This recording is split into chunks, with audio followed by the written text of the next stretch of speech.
Ryan, Brooke, thanks for joining me today on the podcast. Ryan, I know it's been a while. Brooke, it's good to meet you. I'm excited to have this conversation today. Thanks, man. Appreciate you having us. Yeah, thanks for having Yeah, us. yeah, of course. As I was going through the book, I think even the title is pretty fascinating to me because I think there's this idea in culture and society today that the score that really counts is, your bank account or your followers, right? Or all these things that are pretty easy to quantify, but I don't really think speak to the depth of a man's character and what he's trying to accomplish in life. So I think if we can set the framework for the discussion on what is the score that matters, we can dive deeper into it and help guys get to that point where they're actually looking at valuable metrics rather than the ones that culture tells you should look at. 100% agree, man. I feel like in this project, particularly Ryan, that I got to play the role of more like a student and Brooke as like the teacher, and that uniquely gives two different perspectives. I hope, at least for the reader, to see what it feels like as the person kind of trying to improve each day and to be taught the lesson, as well as you get the perspective from the teacher. So I feel like that's a unique thing we can bring to this when it comes to like what the score that matters is. And I've learned that mostly from my work with Brooke on my core values and my purpose and the critical behaviors that match the core values. But for me, that's been like the cool part of really trying to understand like the score that matters most. And I think Brooke can kind of go deeper on that. Yeah, I think this, we landed on the title. I don't even remember how we got there. I think maybe Liam or one of our friends kind of helped us put it into words, but it turned out perfect. It articulates exactly what we want. I think of the score that matters as being, to state it as simply as you can, the process over the outcome. But I think of taking a lift to the top of a mountain versus climbing the mountain are two completely different things, and you have the same result at the end. And so that process, embracing that process and understanding that you have the choice of defining that for yourself, and you do not have to rely on, society's definition of that for you. So hopefully empowering the reader to understand and kind of look at it from a different lens. Yeah, I agree with the concept of the process over the outcome. I think you often hear things like the ends justify the means. I don't think they do. I think the means are more important than the ends. And not ironically, if you take care of the means, the ends will naturally take care of themselves. Maybe not in the micro. It's easy to steal from somebody, and you could say that's building wealth, but you're stealing from somebody. You're doing something that's not righteous. But in the macro, over the long term, I think doing the right thing will inevitably yield the right result, something that we're all after. It seems that the ones who win the most, whether it's Bill Walsh and his book, The Score That Takes Care of Itself, talking about champions behave like champions long before they win a championship, or even someone like in Brooke's case where he brings a new way of approaching each day, a more process-centered, goal-setting style to the Centerville basketball program. And it was a team in a school that was known for other sports, that had done much better in other sports, that had done okay at the sport of basketball, and they shift to kind of the way he lives his life, this values-centered, process-oriented approach. And what happens? Final Fours, state championships, like all the things that people want and say they strive for, even though those weren't really necessarily goals that those guys set. It was really about how we show up each day and attacking opportunities with purpose. That's what's cool to me. That's what's exciting to me, is you can marry the process and almost divorce yourself with the result. And yet the results seem to be the things that you want to get. Yeah, it's interesting that all of these skills, and we'll break it down here in the next little bit, but all of these skills are translatable, whether it's across different sports that you might be playing, or, the way you show up at the gym is going to be the way you show up in a relationship, is going to be the way you show up in business.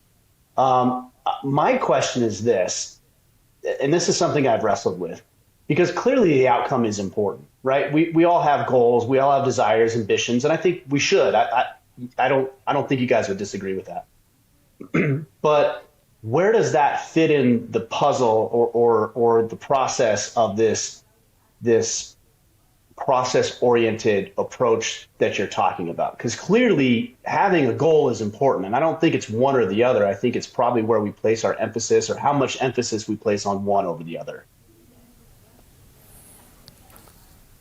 I mean, I think of it more as an experimenter's mindset, right? Like we're going to establish a process that we think gives us the best chance of achieving whatever outcome we would like to have. And then we're going to choose lead metrics that guide that process to measure and to talk about all the time. And that's going to be our focus. And if we don't get the outcome that we want, then the change is in the process that we establish. So, okay, I didn't get it what I wanted out of that process. So now I need to look at, or out of that, I didn't get the result that I desired initially. So I got to look at my process and see what my process has to change. Just like if I'm in a science lab and I'm doing an experiment and I don't get what I want, well, then I need to take a little bit of this out and put a little bit more of that in. I think it's the same thing with our process as we reflect on it. The whole thing is like that being your focus, just like you said, Ryan, that being what all of our adjustment, what all of our focus is on, and then allowing that process to lead to whatever outcome it results in. One of the things though that I've done in my own life and I see other guys making the mistake of is sometimes doing the right thing takes time to yield the result. Yeah. And what I've done in my life and what I've seen other people do, specifically, I even see, my oldest son, he's going to be turning 16 next month. He's playing lacrosse. Well, in our town, this is the very first year that they've ever played. He plays football. He's very active. He does a lot of powerlifting and strength training. Now he's playing lacrosse. Doing the right thing isn't going to yield the result this year. Like, they're not going to go undefeated this year. They may not even win a game this year. I don't know. But that isn't always an indicator that they're doing the wrong thing. So how do you know that you're on the right path, even though you may not be experiencing the result that you desire right now?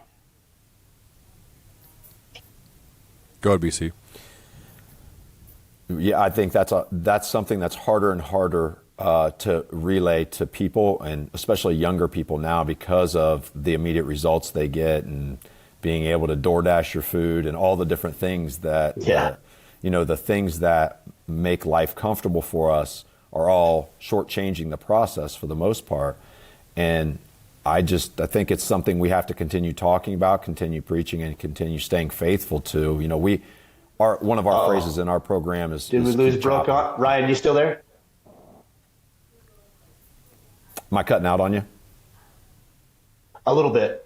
I got the keep chopping component. I guess my question is, maybe to just push on that a little bit more, is how do you know you're chopping in the right way? Sure, keep chopping, but if you're doing it wrong, it's futile. It's wasted energy. Yeah, so that you look at you check the result, like you check. That's where the experimenter mindset comes in. Is I take 20 swings on the tree and I check. Am I making any progress? Okay, maybe not. Maybe I need to just keep swinging. Maybe I need to flip the axe around. Maybe I need to go sharpen my axe. But I think by continuously checking, and like we talk about lead and lag metrics, and so checking those lead metrics and making sure that I'm honoring that process, then I think more often than not, the process that we choose yields the result eventually. It's the willingness to stay with it and to continue doing it that most people quit on. Sometimes we have the process wrong. Like sometimes we have the axe backwards. Yep, sometimes we do. But I think just continuously going back and checking and then continuing to swing is the way to do it.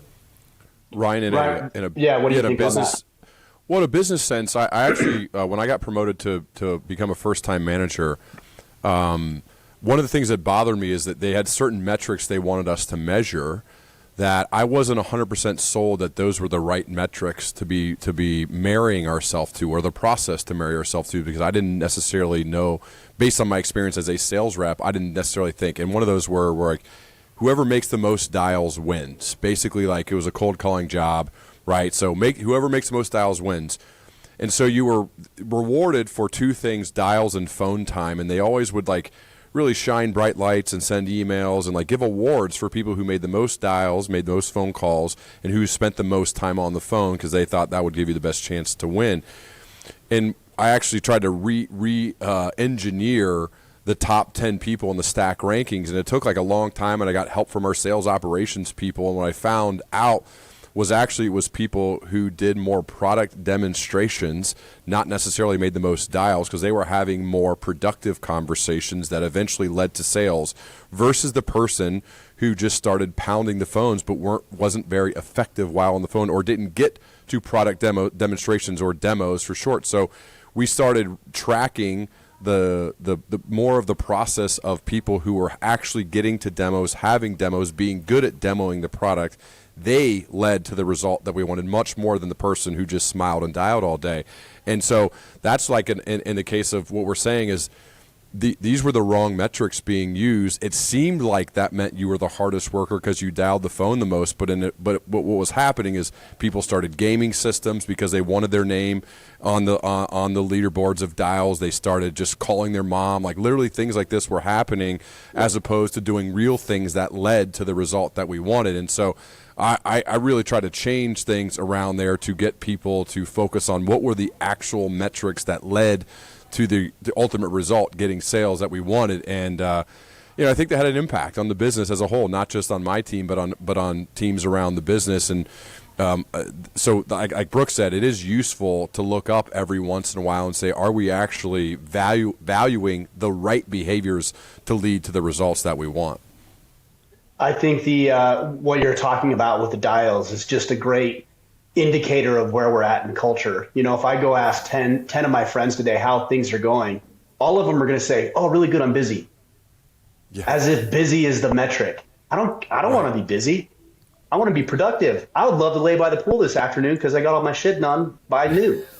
I agree. So who's more productive? If we're looking at it from a sports analogy, I think about, and this is going to date me because I don't really watch a lot of sports at this stage of my life. But when I was younger, I did. And you take somebody like, Tony Gwynn in baseball. The guy gets on base every time he's at bat versus somebody like maybe Mark McGwire. The likelihood of him hitting a home run is probably pretty significant, but he doesn't get on base like Tony Gwynn does. So who do you want on your team? In the micro, the home runs look good. I'll take Tony Gwynn over Mark McGwire all day long. If I'm building unless we're allowed team. to take steroids, I don't know. I might take Mark. Well, yeah, that's a separate conversation, right? Well, that might be the gaming that you were talking about earlier too. So. Yeah, exactly. I guess my question then, the follow up to that is, how does a man? Let's break it down into real practical terms. Let's take it in a relationship, because I think we can look at it in business here in a minute. But let's look at a relationship. What type of metrics should a guy be looking at, and how does he know that he's choosing the right metrics? Brooke, what do you think on that one? So I think it's the same thing. I think you got to figure out what you want in your relationship. So for me, for example, one of the things, my son and daughter just moved out. My son's in college. My daughter has a job now. She lives about an hour away from us. Prior to them leaving, like I want touches with my kids. That's one of my core values is thankful, and the behavior is show love. So I want touches, and it used to be in previous season of my life, it was face-to-face contact. I was in practice every day with my son. I was with him in the gym every single morning. I was with my daughter every day after school. Right? Out a little bit again. If he jumps back in. Okay, sorry. So I had those significant touches every day that led to like me being able to express my gratitude and appreciation for our relationship. So now I've got to find other ways to do that. So now I text them every morning. I talk to them every night. I write them a letter every week. I just have to find other ways to maintain that relationship and be creative in how I establish those touches to live my value of thankful with them.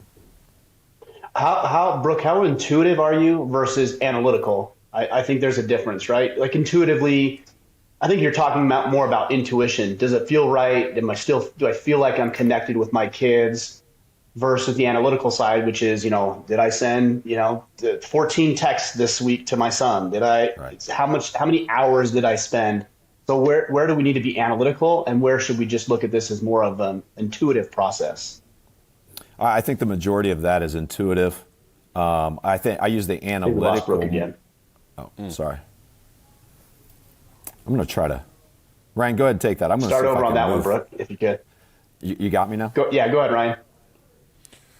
One of the goals I set for myself this year, which I think is like a lead measure, is 180 walks with my wife, Miranda, right? Because I know when we go on walks, it seems walking side by side with the person you love is, for me at least, has been, whether it's a child or a friend, or in this case, my spouse, is a great way for us to deepen our connection. And that's a big goal of mine. And so deepening a connection is kind of vague. We understand what that means, but what is a practical way to put that into action? So 180 walks means approximately every other day we're going to walk together, usually our dog's with us.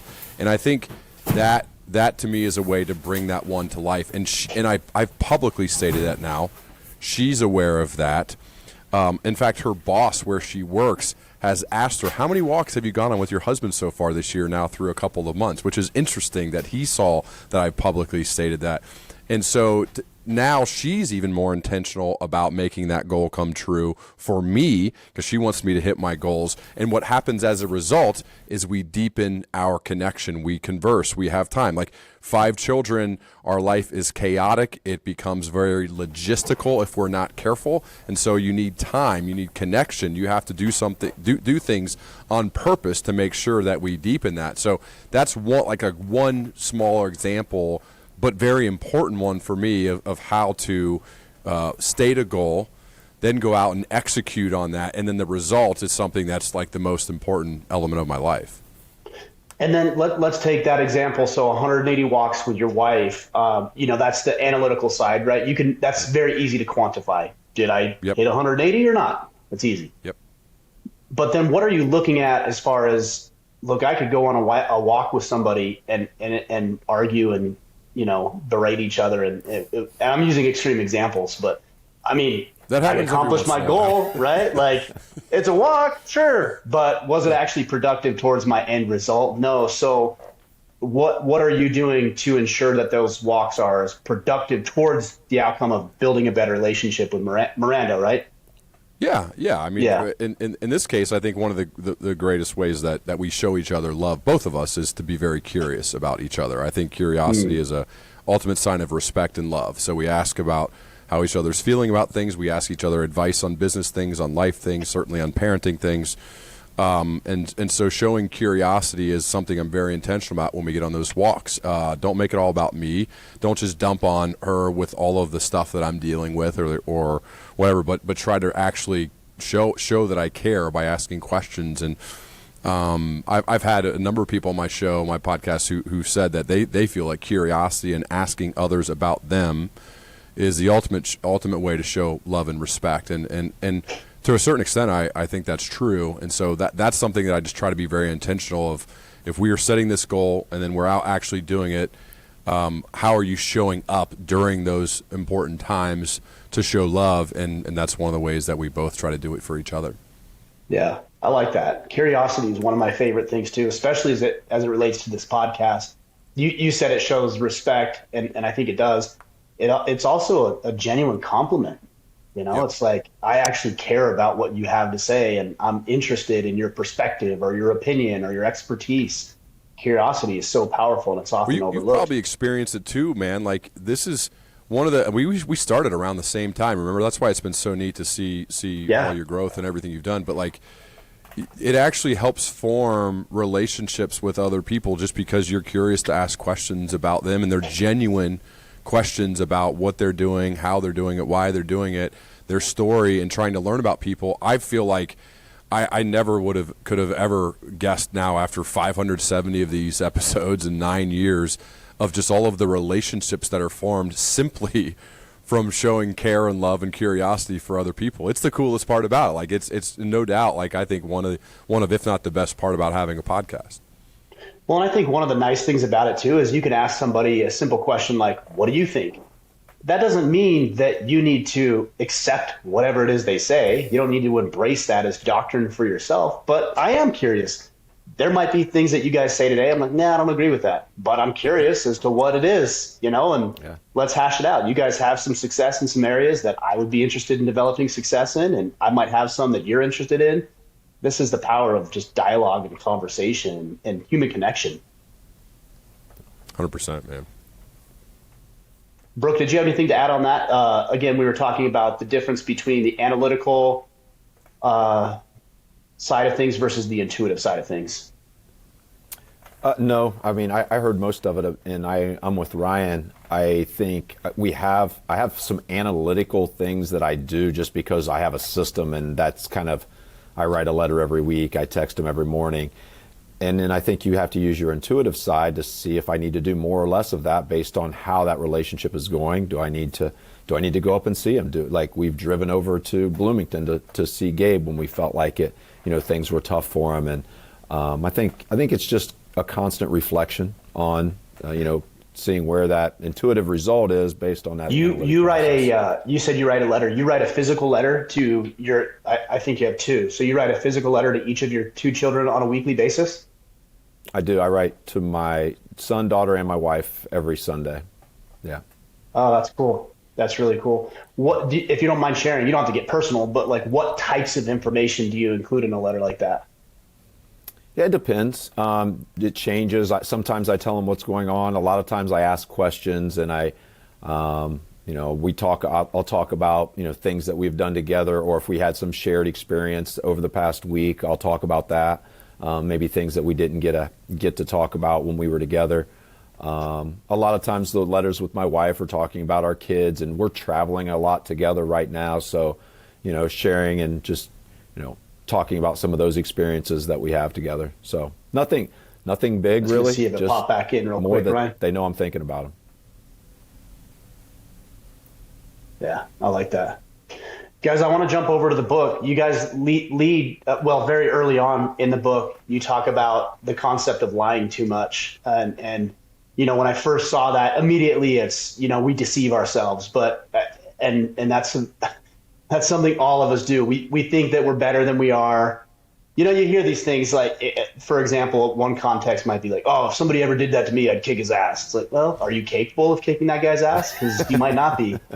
But it's funny, I hear it in my boys too. If we're talking about sports, is those guys suck. Like we're gonna destroy them, and then they go get destroyed. And I'm like, maybe you thought too highly of yourself, and you should have been a little bit more humble and trained a little harder, practiced a little harder, maybe watched some more tape, really understood what they were trying to do.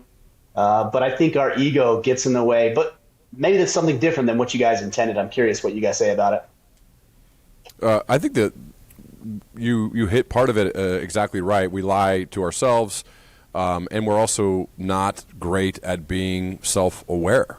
This is something most people think they're very good at. Most of us think we have high levels of self-awareness. We state some of Tasha Urich's research in there as well about the fact that almost everybody believes they have a very high level of self-awareness, and almost nobody does. And so part of like understanding the score that matters and living through your internal scoreboard is developing a higher level of self-awareness. And one of the ways to do that, because they're like the natural question is, well, how do you do that if all of us think we're good at it, but none of us are? Is I think that at least it's been practical and helpful for me is being very intentional about the people you surround yourself with. And Brooke might call them his 3 a.m. friends or foxhole, like those people that are right there that you can go to that will tell you the truth, that love you and care about you, and have both the ability and the willingness to tell you the truth. And in a way, you block out those who are not a part of that for the most part, and only stay tight with these people who want to help you, so that you can say, like, hey, I just did this speech or this podcast, or I feel this way about a certain thing. What do you think? And the stats are getting worse on this. In fact, not better. People are lonelier. People are not as good at developing deep friendships. Derek Thompson just posted a big article about this, and I think it's even more of a reason for us to be more intentional about who are you surrounding yourself with.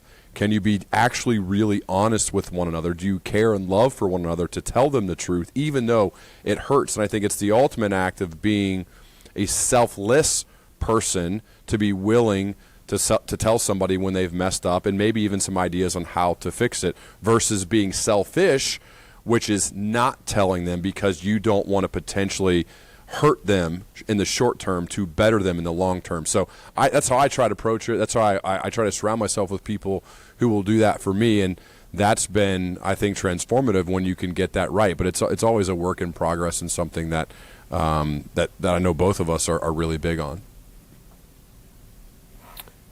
Yeah, I think Adam Grant calls them disagreeable givers. And I think the message in the book is to be intentional about putting those people in your life or a system. We have people come in and evaluate basketball practice just so I get a different perspective and I can see things as clearly as I can.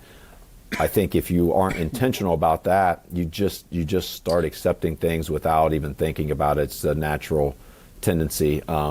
We talk in our leadership class about, the only difference between a friend or an acquaintance and like a foxhole friend is like if you have your fly down when you're talking in front of the class, they're not going to tell you and just laugh at you. Your foxhole friend will laugh at you and tell you. Like they'll actually tell you your fly's down, right? They're actually going to try to help you and do that for you. You need those people in your life. Well, it's interesting when you have these kind of people who won't tell you your fly's down, or there's toilet paper on your shoe, or you got something in your beard or whatever. And what they'll say, or worse, right? Like, hey, you're being an asshole and you need to tighten things up, or you're looking a little fat and maybe you ought to lose some weight. Like those things too, right? Right. What's interesting is the people who don't approach their friends will say, this is their excuse, is, well, I don't want that person to feel bad. Right. I actually don't think that's it at all. I think it's you don't want to have to deal with the discomfort of addressing whatever the issue might be. It has nothing to do with your friend.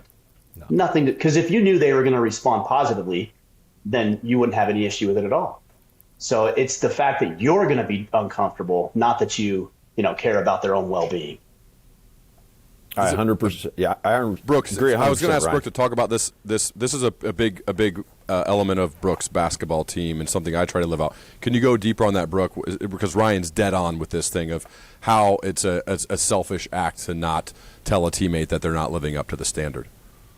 Yeah, it just shows that you care more about yourself than you care about your friend or you care about the team. It's under our unified core value, and our unified behavior is speak and act with urgency. So, I mean, if you see a teammate skip a rep in the weight room and you don't say anything, you're just choosing your comfort over what you know is good for the team. It's really that simple. It's not about them. It's about you and your selfishness. That's what it's about. Yeah. Yeah, it's hard to overcome because I know there's a lot of people who don't like confrontation. They don't want to feel uncomfortable. They're insecure with the way they approach it. And also, to be fair, most people don't handle constructive criticism in a positive way, right? So if one of you guys came to me and said, hey, Ryan, like I've noticed things are off, like what can we do to help? Or hey, you're slacking off, or looks like you put on a few pounds. Like most people are going to get defensive. Most people are going to explode. Most people are going to train you not to come talk to me the way that I need to be talked to. Agreed. 100%. I've had bosses like this in the past, in fact, that they say overtly, I want all the feedback. Bring it to me. Give it to me because I want to get better. I want to improve, and I need you guys to help me out with that. And you're like, okay, cool. And then you actually do it. At the first instant of that, they get defensive. They start explaining why they did that thing that you're trying to help them with. And what they're signaling to me is you say you want it, but you don't actually want it. And so that's why I try to flip this when I say, okay, now you're in the leadership role, which we all are. And let's say you have informed your people that this is what you want. You have to be ready to accept it. You don't have to necessarily agree with it, but you have to be ready for it to come. And when it does, the probably the best thing you could say is thank you. Thank you. That doesn't mean you agree with it. It doesn't mean you're actually going to change. It should mean you should at least think about it, especially for the people you're asking. But it's how you receive feedback is going to condition others whether they can actually give it to you or not. So if you condition them to say, oh, Ryan told me he wanted feedback. his actions are saying something else. That is, yeah, it sounds good to say I want feedback. However, he just started blaming other things and complaining a little bit and then explaining why he did that thing that was really stupid. So what that tells me is he doesn't actually want it, so I'm not going to give it to him. That's why those self-awareness stats are so low, I think, because we all have examples probably of bosses or other friends or people in our lives who tell us that, but they don't actually mean it. And that's a bummer. And so, like, hopefully, like, this stuff that we're writing about and talking about could help people with that, because I do think you can grow and you can get better at this. I think I probably struggled with it early in my career and have gotten steadily better, maybe just out of age and maturity. I'm not really sure, but it's really about trying to be intentional of giving feedback as well as how you receive feedback from others to condition them to say, yeah, I actually want this. I want to improve, and you can help me, and I want your help. Yeah, I mean, a good indicator for me in my life with that, because I've caught myself at times saying, like, why don't my people talk with me? Like, why don't my kids talk with me about what they're dealing with? Or why don't the people in our organization explain to me the problem? And it might be just their lack of ability to communicate effectively. Sure, there's part of that. But I think more often than not, it's like, well, you're an asshole when they talk to you. So why would they want to talk to you? Right. And if you can be, to your point, Ryan, be self-aware about that and say, maybe I'm not as gracious with that feedback, or maybe I'm not as empathetic or kind or nurturing with that information as I could be, especially with my kids. Like, I want them to be able to communicate with me when things are going wrong, like, man, the amount of peer pressure, whether it's drug use or, pornography or anything. Like, I want them to be able to talk with me about that so we can address it effectively. But I can't do that if I'm just going to be a dick every time they come to me and, bare their soul or explain to me what they might be dealing with. So true. Yeah. Lencioni's model of the 5 dysfunctions of a team, I mean, all this always goes back to the trust factor of everything, like trust, conflict, commitment. We can't deal with conflict mainly because we don't have an established level of trust with that person. We don't know that they're in it for us and for the good of the team. So that's why they struggle so much with that conflict a lot of times. Brooke, I really want to hear what you had to say. It cut out. Can you repeat that? Yeah, it's pretty spotty. Yeah, I'm sorry. You said I caught the 5 dysfunctions of a team, and then it kind of got a little spotty from there. Yeah, so the 5 dysfunctions, Lencioni's model of the 5 dysfunctions is trust, conflict, commitment, accountability, results, right? And so a lot of times when people are having trouble with the conflict piece, it's because they don't have the foundation of trust to start with. They don't. Same thing. Cut out exactly the. Oh, dude, this is so good, and then we have these cliffhangers every time. I'm like, oh. It cut out. It cut out at exactly where you were last time. The reason they have that is because blank. I got you. So hopefully you can splice it all together. We'll get it taken care of. So the reason that we struggle with the conflict is because we don't have the foundation of trust to start with. Whether if it's an individual basis, we don't trust that you want what's best for me. Maybe you're trying to manipulate, maybe you're just trying to be right, but I don't trust that you're in it with me. And then same thing from a team perspective, I don't trust that your priority is the team. I think you're about you. And so it's really hard for me to take feedback if that level of trust isn't already established. Yeah. Well, so on that point then, because nothing happens in a vacuum, and every opportunity and every goal and everything else that we have in life is always not contingent upon, but will include other people. What is the best way that you guys would suggest that we begin to build trust, whether it's in a personal relationship, professional environment, on a team? How do we begin to build trust with other people? You got this. I think there's only 3 ways to do it, or the 3 most effective ways are laughing together, crying together, and suffering together. And so figuring out ways to engineer laughter together, which is usually pretty easy. Suffering together, I tell my team, I'm pretty good at that. I can make sure we handle that. But doing hard things together is a very bonding trust build, because guys aren't cashing out on you. And then crying together, we see the vulnerability piece of things and what hurts us and is then not used against us. So I think those three things, just trying to think about whether it's my family, I want to laugh together, cry together, suffer together. Whether it's my team, figure out ways to laugh together, cry together, suffer together. You think about the people that you're the closest with, that you trust the most, you've done those things with them. Yeah, that's true. That's why we see it so much in teams, sports specifically, why we see it in the military. But what ends up happening with a man is he gets out of the military, he wraps up his sports in high school or college, or maybe the select few who go on to professional sports. But they lose that, right? They lose the sports, they lose the military service, and then they go into a cubicle and they're alone, they're isolated, and they're not doing any of that. They're doing it themselves, to themselves, with themselves, but they're not doing that with anybody else. And so you have this epidemic of male loneliness, which leads to a lot of depression, anxiety, and eventually even suicide.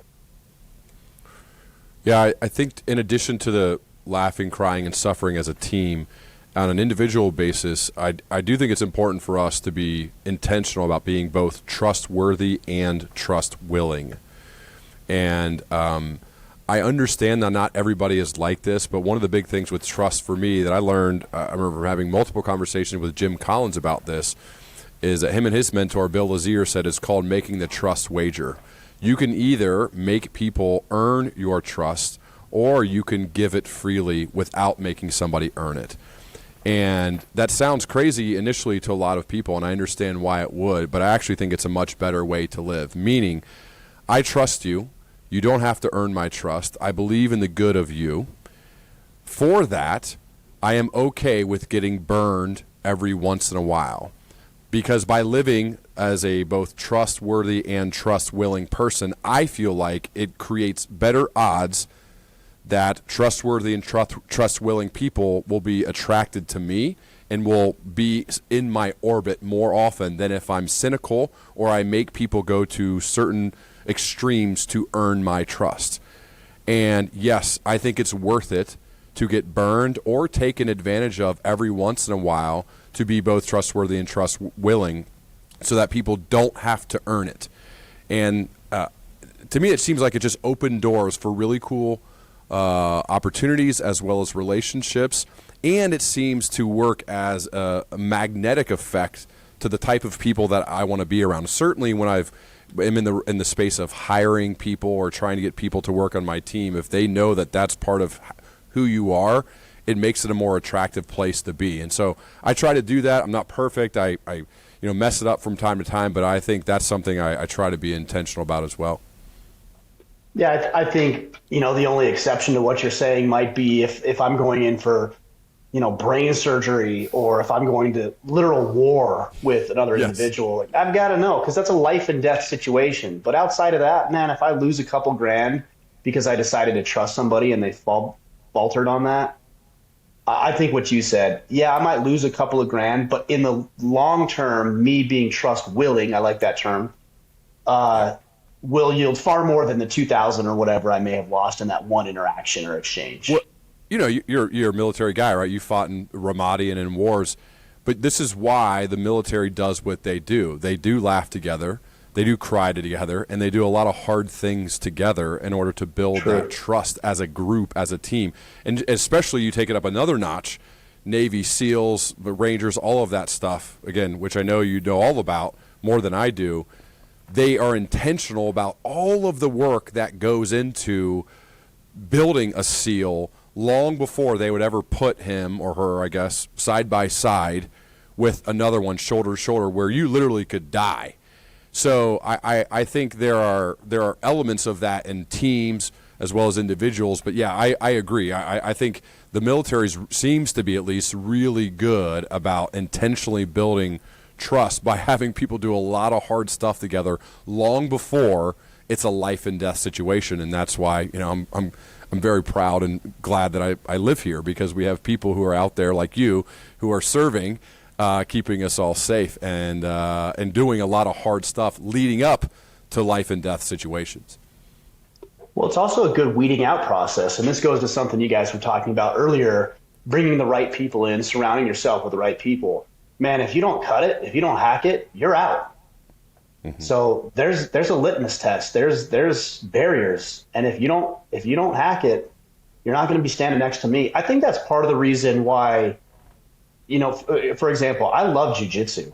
Like, I love training jujitsu. I love the guys that I train with, but I know these guys aren't pussies. Like, I know that when things are hard and challenging, like, they're still going. They show up with bruises and sprains and strains and tears and broken limbs, and like, they're still there. So I know, at a minimum, I know that's somebody who's tough and can continue on a course of action despite the hardship they may be currently dealing with. And I think, again, we talked about this earlier, it's very translatable. If a guy can do that at jiu-jitsu, then I'm more confident he can do that in his business and other facets of life. Yep. Brooke, do you have anything to add on that? No, I'm with you. We work out at. Did you lose me again? Can you hear me? You're good. We got you. Yeah, we got you. All right. We work out at 6 a.m. every morning before school, and sometimes we'll get kids that'll go to trainers now. That's a big thing. Like, they have their own basketball trainer or their own speed and agility trainer. And what I tell them is, that's fine, you can do that, but it has to be in addition to what we're doing, because that suffering together, I need to see you at 6 a.m. It's less the workout than it is me seeing you at 6 a.m. making that sacrifice for us. That's more important. And so it takes a little bit for guys to understand that. Yeah, there's the optics behind it, right? Like, hey, that guy's showing he doesn't want to be here. We know he went and trained and did something else, and yet he's still here with us. Right. That speaks a lot into that guy's character. One of the other chapters you guys talk about, and I'm really interested in this one, is talking about role players. You say we're all role players. Naturally, I think when somebody hears that, we think role, and there's some maybe even negative connotation with that in modern culture, like traditional roles and this sort of thing. But what are you guys talking about when you say we're all role players? People think of roles, like you said, almost as a negative term. And like, it's showing you less than what you're really capable, not letting me be free, do what I can, or like you're putting constraints on me. We look at roles as completely the opposite. When we can operate within our strengths in the way that we would contribute to a team the most, that's when you're at your very best. And so we think of roles as being empowering rather than limiting. I'm empowering you to contribute to the group and to the team the most you possibly can by helping clarify your role for you. And we all have roles. Like, the leading scorer on a basketball team has a role. That seems like a great role until you can't make a shot. Not such a fun role when you've got to go try to score, right? We all have roles. Some of them get more glamour and more recognition than others, but understanding that everybody is a piece of that and we all kind of go at it together, more like a pack of wolves than a lone lion or tiger. Yeah, I think where you run into issues, and you alluded to it, Brooke, is when you have certain roles that don't get the notoriety, praise, accolades that the majority of us desire. If you're looking at it from the context of sports, the offensive line is not going to get the accolades that the running back or the star receiver, the quarterback will receive, and that can be real challenging if you're in one of those crucial roles, but you're not getting acknowledged for it. Right. Ryan, what do you think? Brooke?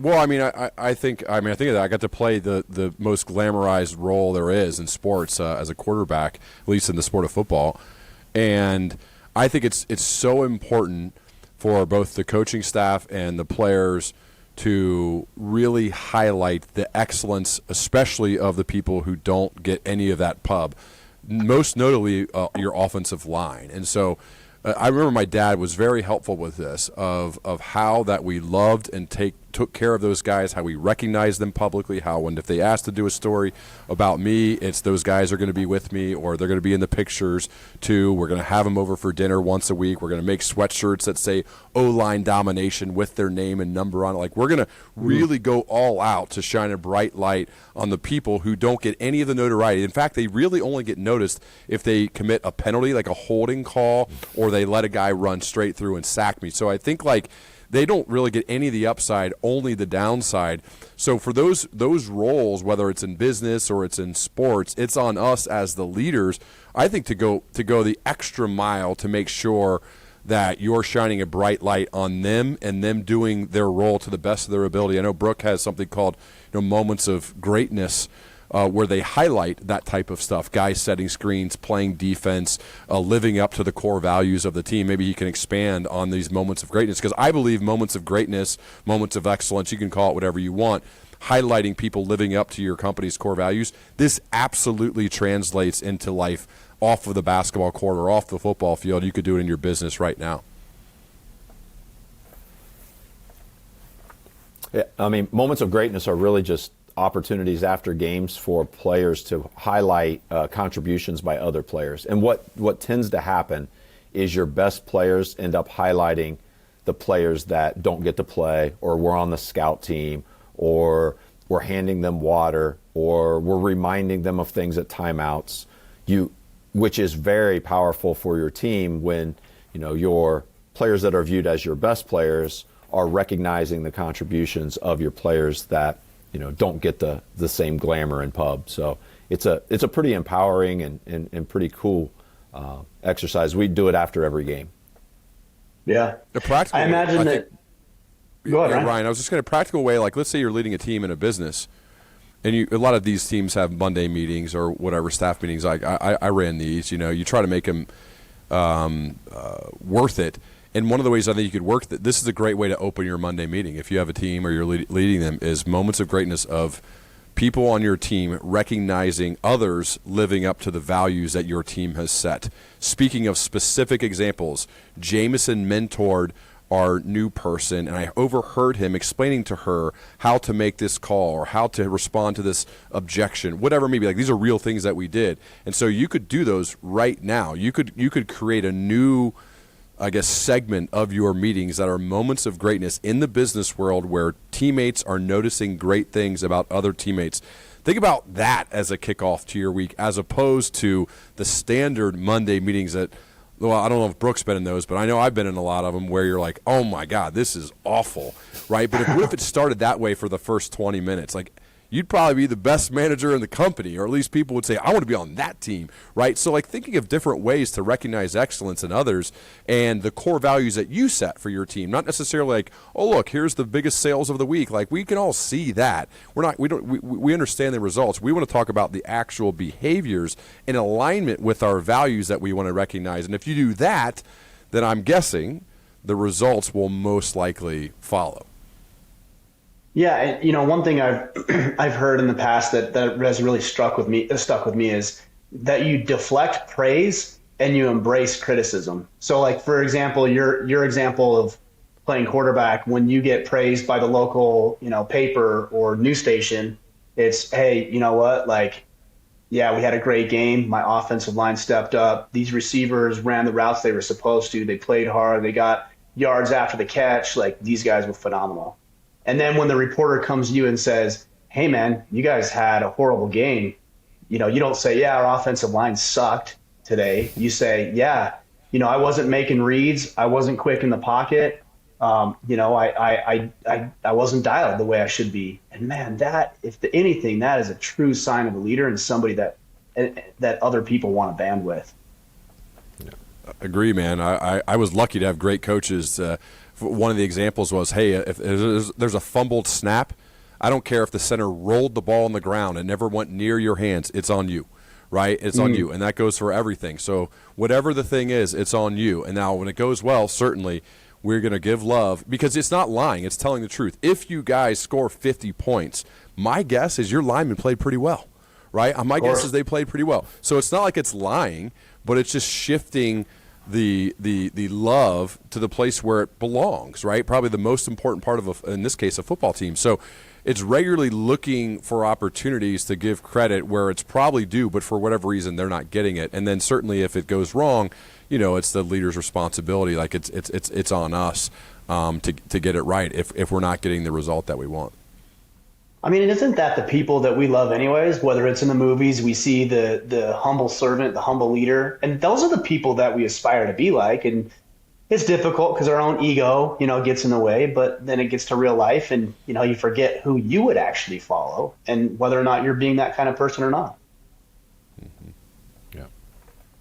One of my questions is around the subject of roles, and I know we're getting close against time, so maybe we can do a rapid fire on this. But what if somebody finds themselves in a role they're not thrilled about? I hear from a lot of guys who are in current professionals, current work. Maybe they're not being appreciated. Maybe they don't like what they do, and they're always looking for something else. What do you say to that guy? Is it double down on the current work? Is it go find something new? Where's the line? What recommendation would you give to a person like that? My first instinct would be to have them talk to whoever the leader is and help them understand what their value is. Like, is that role that they're doing, how is it contributing to the greater good? Because I think a lot of times people lose their passion for their role because they don't understand how it fits in. They don't understand how valuable it is. So I would say first go try to find that out. And then if you don't think you can operate well within your role, go find a role that you can. What do you think, Ryan? I kind of wanted to hear all of Brooks' answer there. Can you repeat it, man? It broke up in the middle. Okay. I think it's more about helping them understand the value of their role and how they contribute to the greater good of the entire team and the success of the team. I think people lose their zest and their desire to fulfill their role when they don't see it contributing to the good of the whole group. And so I would try to help them find that. And then if that's not something that appeals to them, then I think you got to go do something else. Your life's not long enough to be miserable in your role or your job. Go find something that you can be on fire for.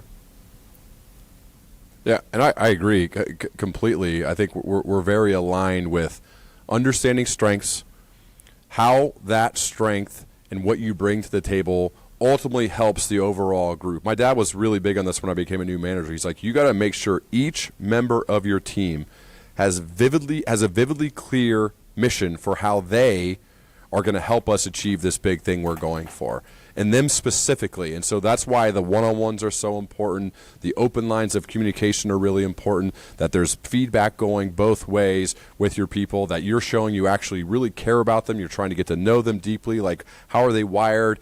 And I remember one of my first ever issues with somebody who I thought was an oversharer with me as their manager. This is a woman who was twice my age almost. And I thought, like, why is she telling me all these things about her personal life and all this stuff going on that's bad? I was shocked because I would never tell my boss that stuff. I'm like, I'm going to come in and hammer the phones and do the work and try to help our company. And my dad said, hey, because she's not you, and she's different, and it's your job as the leader to understand that. You have 17 people reporting to you, and there are 17 different individuals. As the leader, you got to do the hard work to understand each of those people and then the roles that they play on the team. And it's part of your responsibility. It's like, oh, God, this is a lot harder than I thought. So, I mean, I think that's also, by the way, a good reason why it's so easy to, like, yell. Brooke has a game tonight, and there'll be a lot of fans probably yelling at him or the other coach about how stupid they are.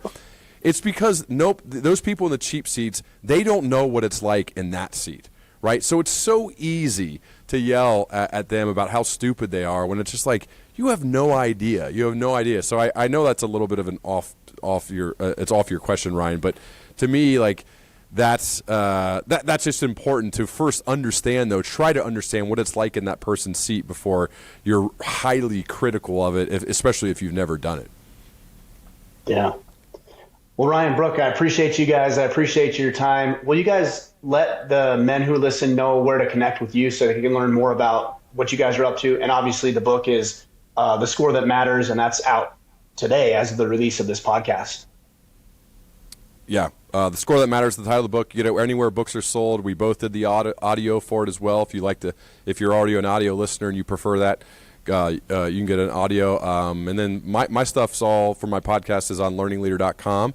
And Brooke? I do a weekly blog on bluecollargrit.com, and that's about it. I'm not a whole lot on social media, but hopefully you enjoy the book. Ryan, great meeting you. Appreciate your service. Thank you for having us. Thanks, guys. Appreciate it.